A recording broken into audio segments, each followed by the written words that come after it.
हमनी के संस्कृति, हमनी के संस्कार सदा रहे हमनी के साथ। भारत के महान ग्रंथ और काव्य सब के संपूर्ण संकलन सब्सक्राइब करें तिलक।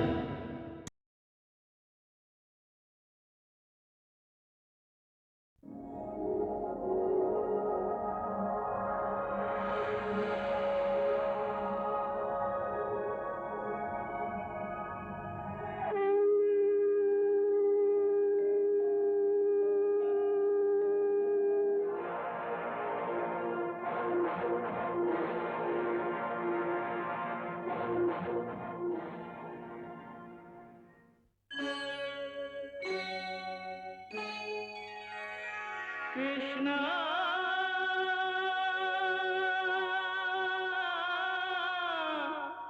कृष्णा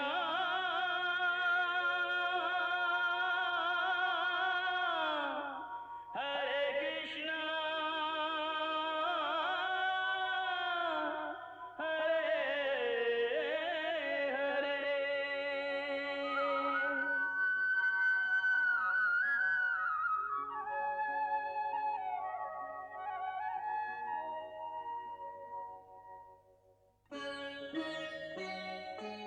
सच्चिदानन्दरूपाय विश्वोत्पत्त्यादिहेतवे तापत्रयविनाशाय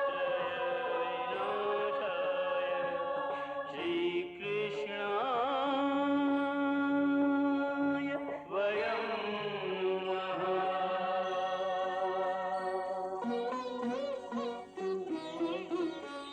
कृष्ण गोविंद हरे मुरारे हे नाथ नारायण वासुदेव। हरे कृष्ण राधे कृष्ण राधे राधे कृष्ण कृष्ण हरे नाथ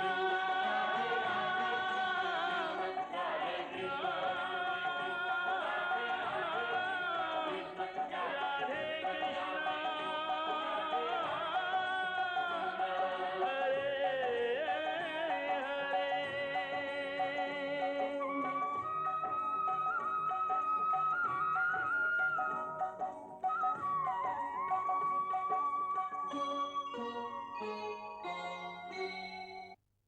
एह धरती पर भगवान श्री राम जे अवतार धारण कैली ओकर दूगो मुख्य प्रयोजन रहे। पहला ई कि वहां मानव मर्यादा के ऐसन उच्चतम आदर्श स्थापित कैल चाहत रही जे युगन युगन तक मानव जाति के प्रेम, बलिदान और सभ्यता के पथ पर चलल सिखावे। जे ई सिखावे कि कौनो भी अवस्था में आपन धर्म के ना छोड़ल और आपन दुख से बिना विचलित होके आपन कर्तव्य के पालन कईल, यह मनुष्य के सच्चा धर्म है। यहाँ तक की कथा में वहां के यह प्रयोजन सिद्ध होखेला, जेकरा कारण वहां मर्यादा पुरुषोत्तम कहलौली। अब हम राम अवतार के दूसर मुख्य प्रयोजन मतलब रावण के विनाश के कथा संक्षेप में सुनावत हैं। जब श्री राम वनवास में रहन तो एक दिन रावण के बहन शूर्पणखा वहां के देखली और देखते ही उनकर रूप पर मोहित हो गईली। राक्षसी माया से वो एगो सुंदर स्त्री के रूप बना लेली। फिर श्री राम के सामने आके वो वहां के संगे ब्याह के प्रस्ताव रखली। श्री राम जब ई कह के अस्वीकार कर देली कि वहां के ब्याह सीता से हो चुकल हा, तो राक्षसी क्रोध में आ गईली। तू दोनों भाई हमार प्रेम प्रस्ताव के ठुकरा रहल बाड़ा, खाली एगो क्षुद्र स्त्री के चलते। एकर तो हम नामो निशान मिटा देब, तो हर सामने एकरा अबही खा जाएब।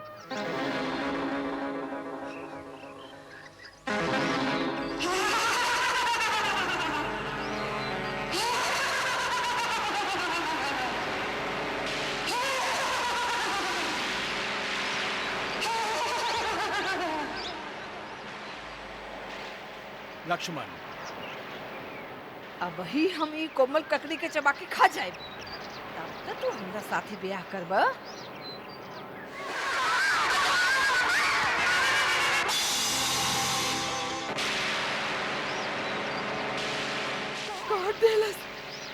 काट देलस हमार नाक। हम यदि दंडकारण्य में तू दोनों के चिता न जला देली तो हमार नाम शूर्पणखा ना, हम रावण के बहन ना, प्रदूषण हमार भाई ना। तब शूर्पणखा अपन भाई लंका के महाराज रावण के दरबार में जाके रोए लगली।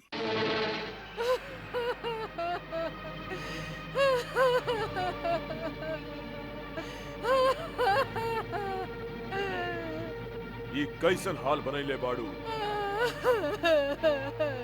तोहर नाक बरी घाव कैसन? ई घाव ना, तलवार से वार करल गइल बा। कंपन कौन है मानव जे अपन मौत के बुलाइले बाड़े? हमार अपमान करके इंद्र, कुबेर, यम और स्वयं विष्णु भी चैन से न रह सकस। जे रावण काल के भी काल हो, आग के भी भस्म कर सकेला, मौत के भी मुआ डाले के ताकत रखेला। ओकर रास्ता में आवे के साहस के कैलस और काहे कैलस? अपन बहन के अपमान के बदला लेवे खातिर रावण सीता के हरण करे के योजना बनौलस। वो एगो मायावी राक्षस मारीच के सोना के हिरण बना के पंचवटी भेज देलस।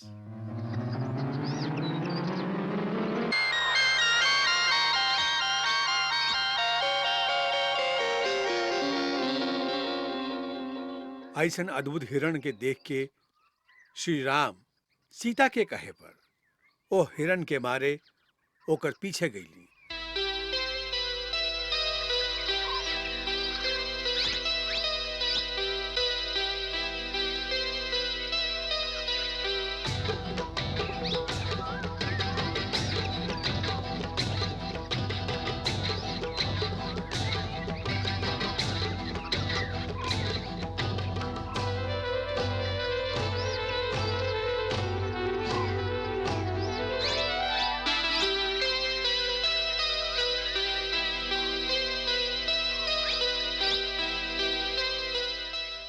इतने में रावण सीता के पास भिक्षा मांगे आइल और धोखा से उनका उठा के ले गई।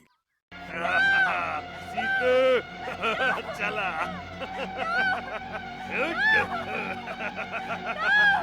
चला।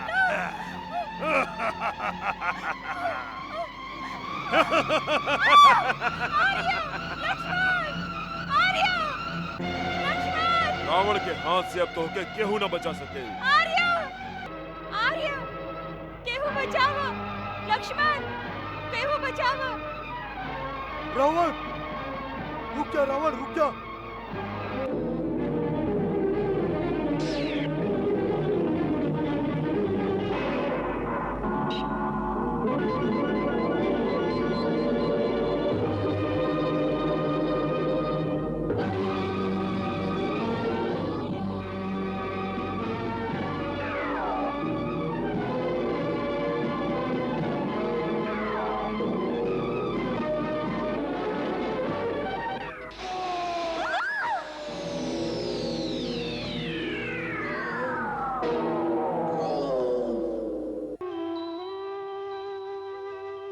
सीते, सीते, भाभी,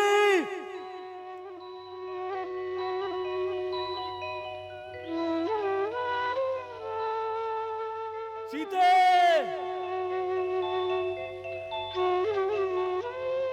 सीते, सीते। जानकी ना भय बिकल जस प्राकृत दीना।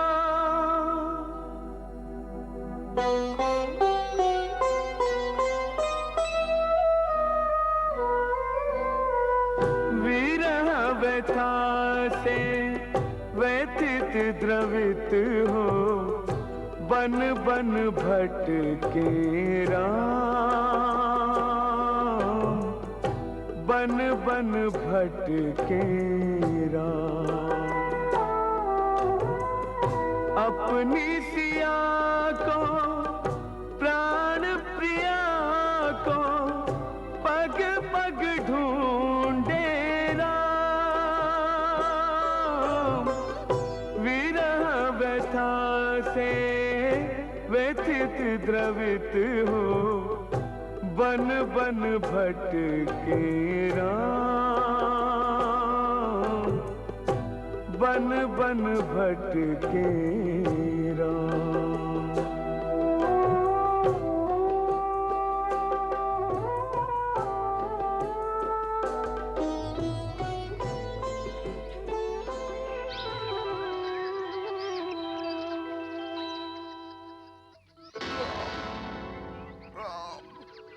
जटायु, राम राम राम राम राम। तात तात तात आपके ही दशा के केलस कौन पापी आप पर आघात केलस? तू आ गइला राम, हम तोहरे प्रतीक्षा में प्राण के रोकले रही राम। हम तोहके सीता के पता बतावे के चाहत रहे राम। सीता सीता के पता कहवा है सीता? ओकरा ओकरा ले गइल ह। कौन ले गेल ओकरा के?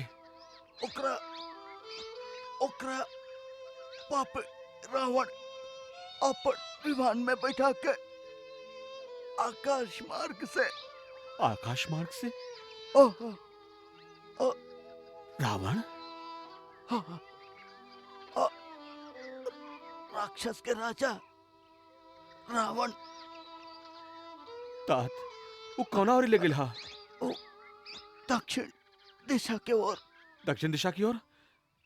तब श्री राम और लक्ष्मण दक्षिण दिशा के ओरी जात समय ऋषिमुख पर्वत के पास पहुंचलन, जहां उनकर भेंट परम भक्त हनुमान से हो गई। हनुमान जी वहां के कंधा पर बैठा के पर्वत के चोटी पर ले गईलन। ऐसे भक्त कहाँ कहाँ जग में ऐसे भगवान, ऐसे भक्त कहाँ कहाँ जग में ऐसे भगवान। कांधे पर दो वीर बिठा कर चले वीर हनुमान। ओ कांधे पर दो वीर बिठा कर चले वीर हनुमान। हुआ अग्नि के साक्षी मान के श्री राम वानर राज सुग्रीव के संगे मित्रता के शपथ ले ली।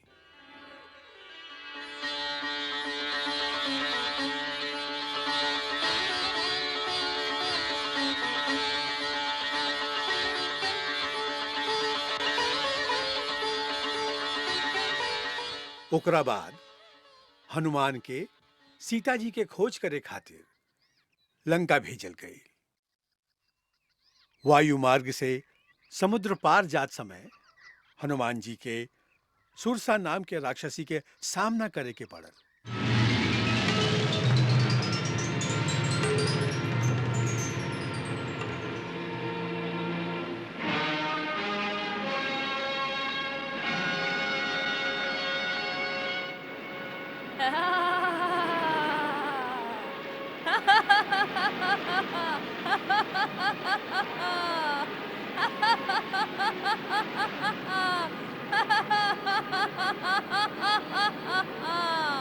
हमार रास्ता रोके वाली तू के बाड़ू? हम सुरसा हई। का चाहता है? भोजन। आज देवता लोग तो के हमार भोजन बना के भेजले बाड़न। हम तो के खा के तृप्त होखल चाहत हई। बाकी माई ऐस समय हमार पहला धर्म है अपन स्वामी प्रभु श्री राम के काम कही। ऐसे पहले लंका जाके माई सीता के खोज करो, उनका के खोज के श्री राम प्रभु के संदेश उनका तक पहुंचाए, फिर माई सीता के समाचार श्री राम प्रभु तक पहुंचाए। इतना काम पूरा हो जाए के बाद हम स्वयं तुहार भोजन बने खातिर यहाँ पहुंच जाए। हम तुम्हारी झूठ बात में आवे वाली नहीं की। हमके ब्रह्मा के वरदान है कि जौना मार्ग में हम ठाड़ रहा वहाँ से केहू भी हमके लांग के आगे ना जा सकेला। ऐसे तो के हमार मुंह के अंदर आवे के ही पड़ी। वहाँ से यदि निकल के जा सकबा तो देखल जाई। अच्छा बात है माई, मुंह खोली, हम आवत हैं।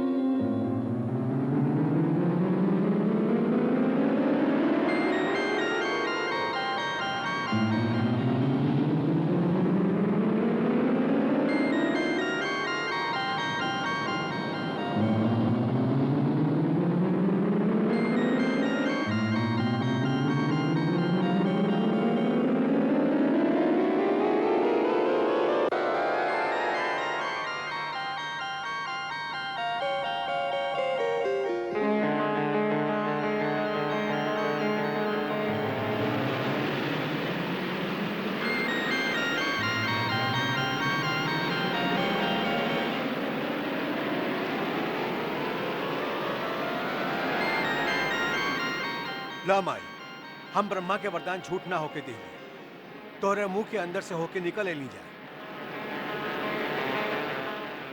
तुहार सत सत कल्याण होखे बेटा। हम असल में नाग माता हैं। हमके देवता लोग तुहार पराक्रम और विवेक की परीक्षा लेबे खातिर भेजले रहन से तू ए परीक्षा में सफल भइल। जा वत्स, तुहार सब काम पूरा होई।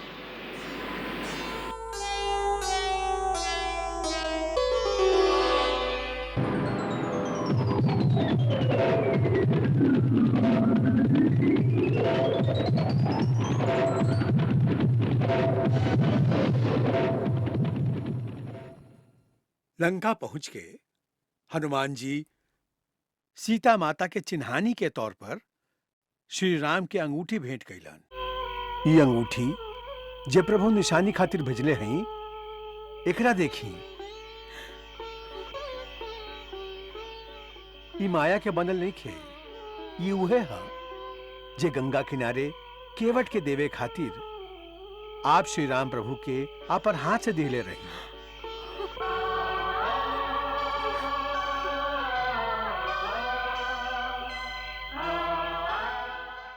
ओही समय रावण के बेटा मेघनाथ हुआ आके हनुमान जी पर आक्रमण कैलस।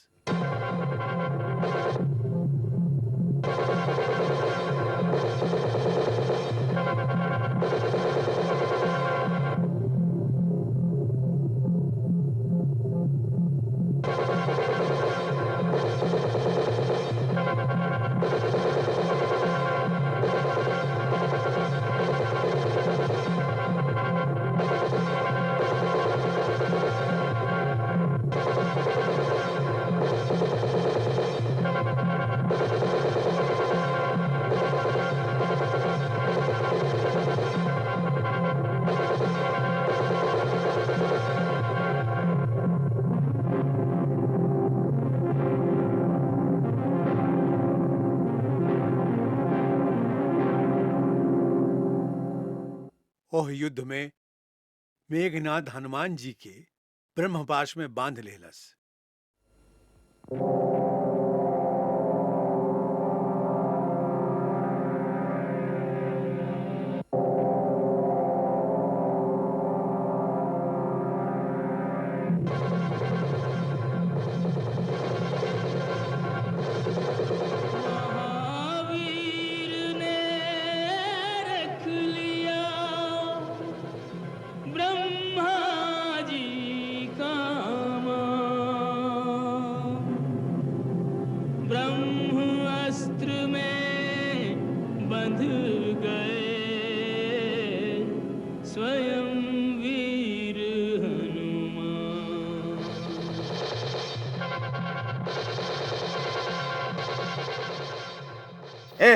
वानर के महाराज के दरबार में पहुंचा द।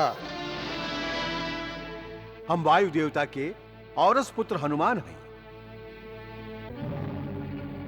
हमके न भगवान विष्णु भेजले बाड़न और न ही इंद्र आदि देवता लोग। हम तीनों लोक के स्वामी, अमित तेजस्वी, रघुकुल शिरोमणि भगवान श्री राम के दूत हैं।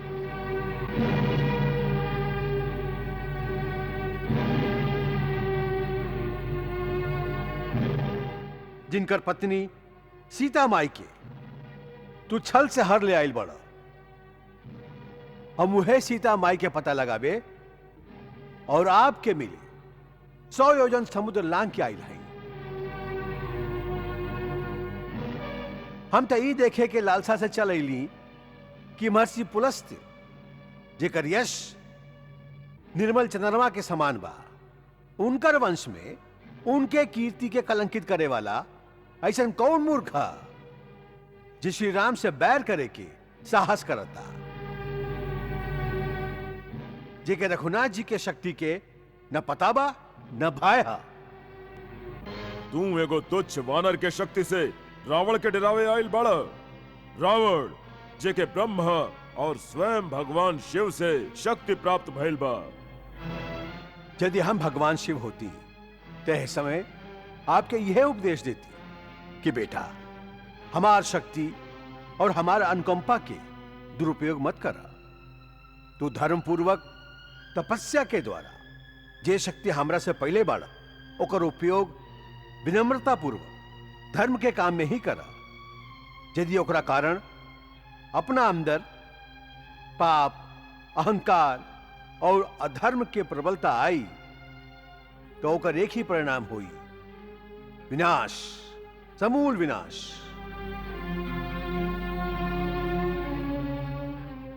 ऐसे विनाश के राह छोड़ के श्री राम के शरण में चल जा।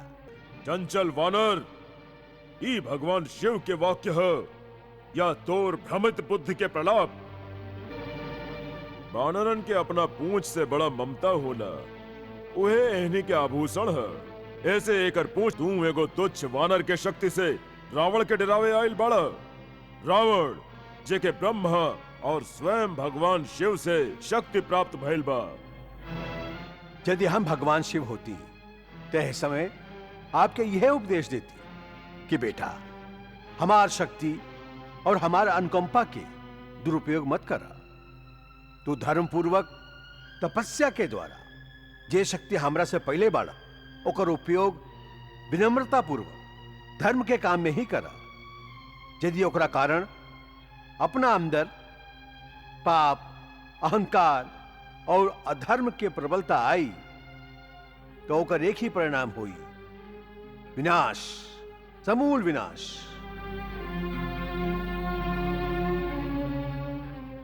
ऐसे विनाश के राह छोड़ के श्री राम के शरण में चल जा। चंचल वानर, ई भगवान शिव के वाक्य है या तोर भ्रमित बुद्धि के प्रलाप। वानरन के अपना पूंछ से बड़ा ममता होला, उहे एहनी के आभूषण है। ऐसे एकर पूंछ जरा दिहल जाए। जय श्री राम।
जय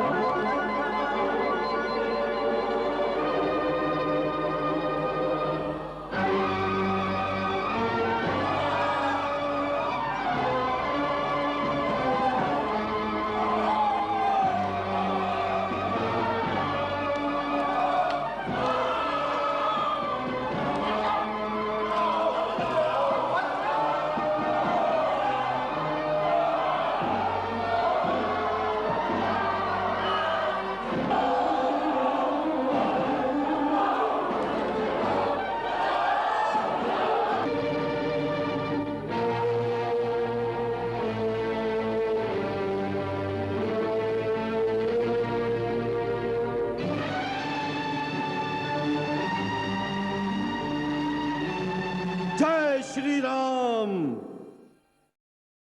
लंका में आग लगैला के बाद श्री हनुमान भगवान श्री राम के पास लौट अइलन। उनका से सीता के पता मिलला पर श्री राम सुग्रीव के वानर सेना के संगे लेके लंका की ओरी कूच कैलन। हर हर महादेव, हर हर महादेव, हर हर महादेव, हर हर महादेव, हर हर महादेव, हर हर महादेव, हर हर महादेव, हर हर महादेव, हर हर महादेव, हर हर महादेव, हर हर महादेव, हर हर महादेव,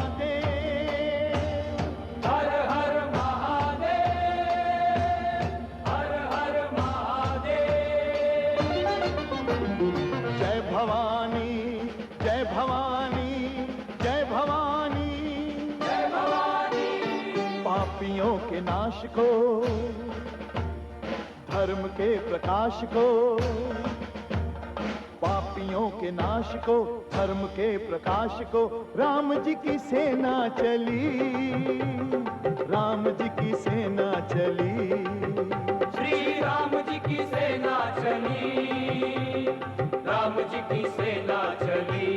हर हर महादेव, हर हर महादेव, हर हर महादेव, हर हर महादेव। फिर रामेश्वरम पहुंच के श्री राम भगवान शंकर के पूजा कैलन।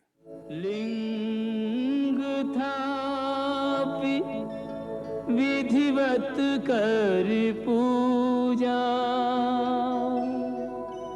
शिव समान प्रिय मोहि न दूजा।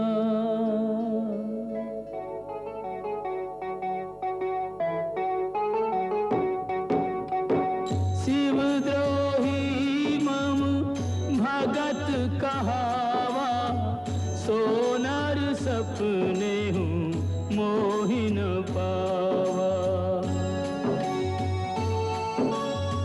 शंकर विमुख भगति चाहे मोरी, सोनार की मूढ़ मति थोरी।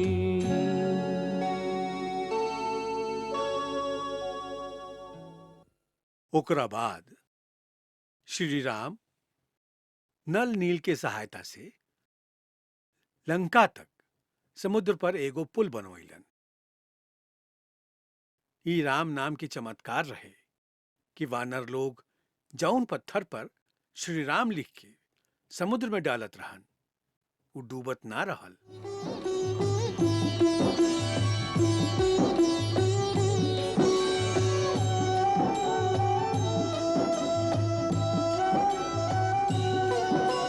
राम नाम आधार जिन्हें,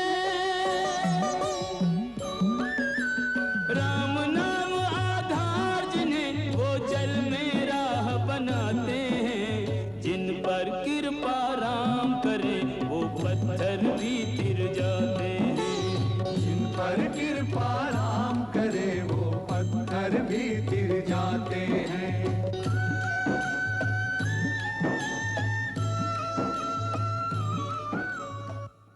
अंत में श्री राम के वानर सेना समुद्र लांघ के लंका के घेर लेलन। तब एगो भयंकर युद्ध भइल, जेमे रावण के सगरे योद्धा एक एक करके मारल गए।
फिर ओकर परम तेजस्वी भाई कुंभकर्ण युद्ध भूमि में मारल गई।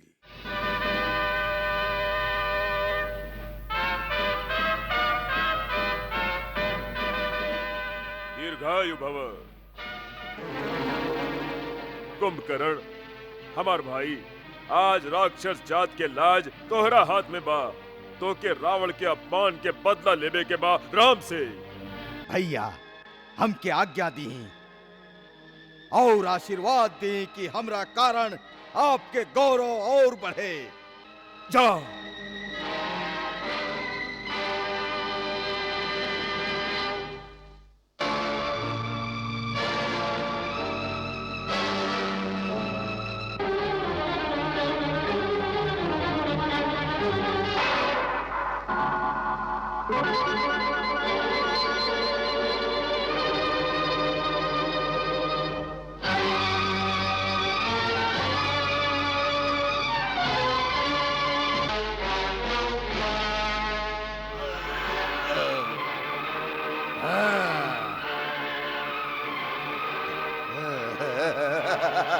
तो तू आ गईला, बहुत अच्छा कैला।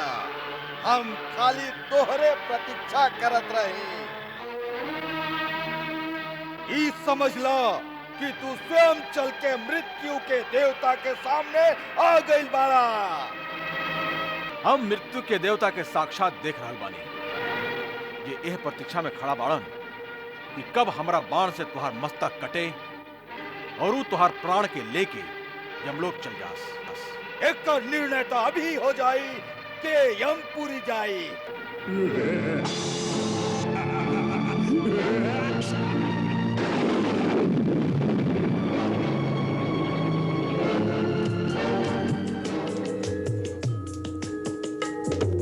तीखे तीर गदा और फरसा कभू चलावत भिंदी पाल, कभू चलावत भिंदी पाल। मूसल मारे परित कभी छोड़े, फेंके पाथर पेड़ उछाल, फेंके पाथर पेड़ उछाल। तस से मस नहीं होए महाभट,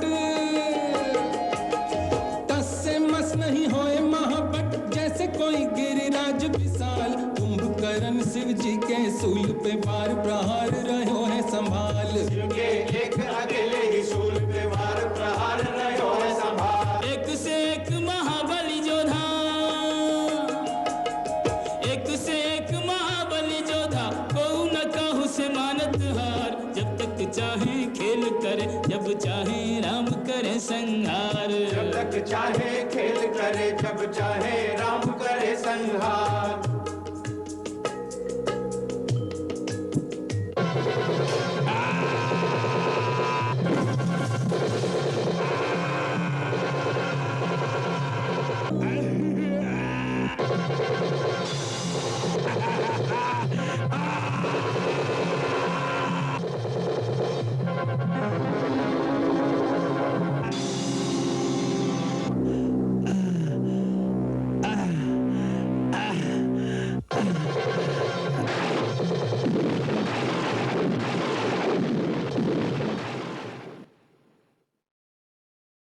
रावण के परम वीर पुत्र मेघनाद भी युद्ध में मारल गई।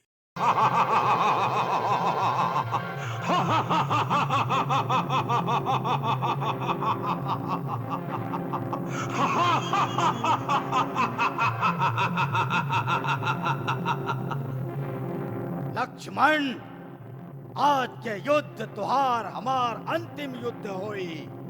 आज या तू ना रह बे या हम ना रह, बाकी इतिहास इंद्रजीत के याद रखी कि युद्ध में यदि भगवान भी सामने आ गईलन तो इंद्रजीत कबो पीठ ना दिखौलस, वैसने आक्रमण कैलस जैसन शत्रु पर करे के चाहिए।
श्री राम के अनन्य सेवक हई ततो के श्री राम के ही आनबा कि अब मेघनाथ के माथा काट के ही वापस आई है। लक्ष्मण, यदि तो के श्री राम के आनबा तो इंद्रजीत के अपन देश के आनबा। इंद्रजीत के जियते जी ये देश पर शत्रु के विजय पताका कबो न फहरा सकेला, कबो ना, कबो ना, कबो ना, कबो ना, कबो ना, कबो ना।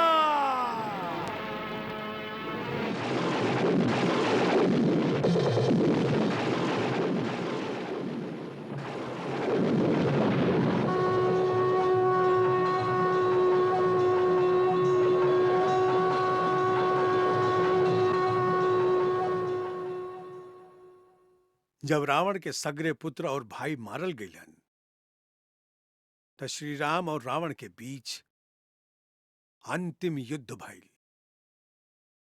अंत में एगो भीषण युद्ध के बाद महापराक्रमी रावण भगवान राम के हाथ से मारल गई।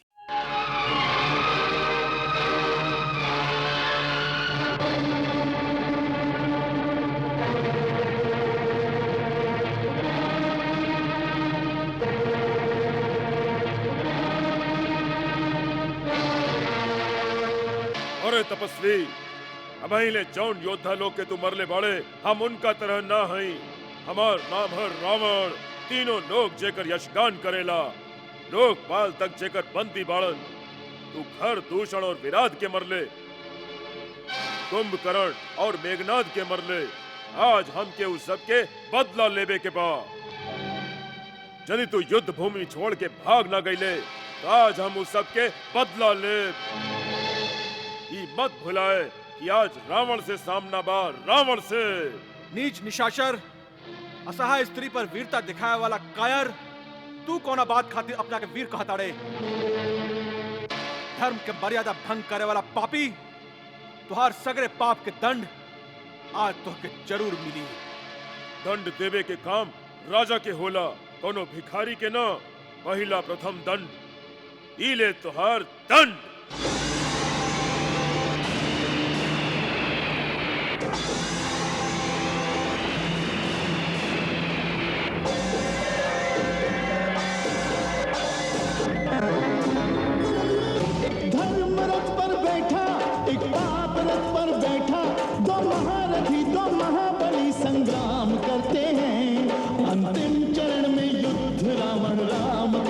हैं, अंतिम चरण में युद्ध रावण राम करते हैं।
इतना में वनवास के 14 बरिस पूरा हो गए रहे। ऐसे श्री राम रावण के पुष्पक विमान में बैठ के आकाश मार्ग से अयोध्या पहुंचला।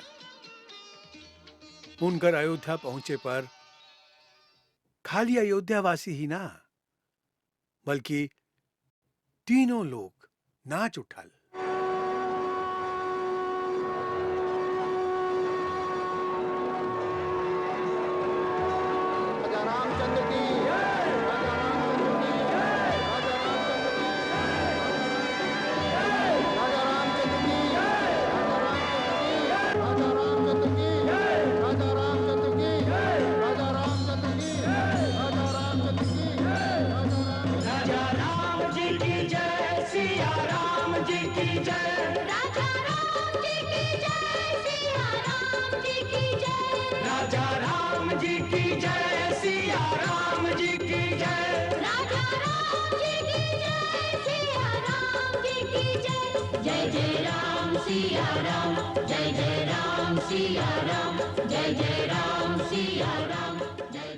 वहां के राज्याभिषेक के समय सभे देवतागण भी धरती पर आके वहां की स्तुति करे लगलन।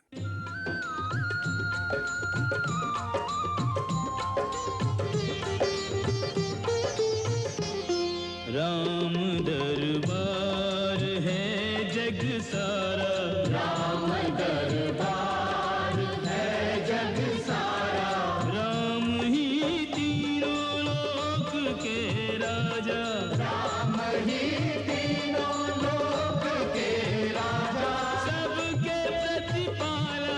सबके आधारा, राम दरबार है जग सारा, राम दरबार है जग सारा।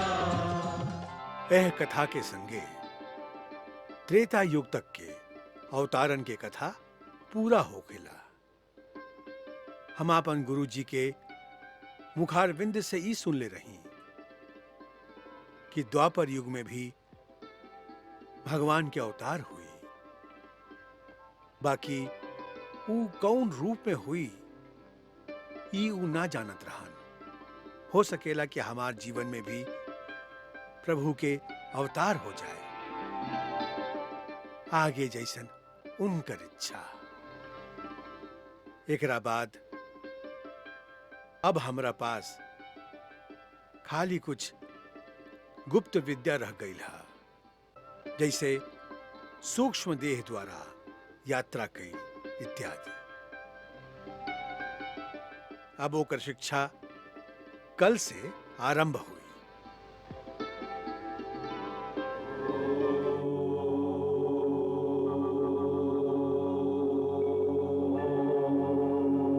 कृष्णा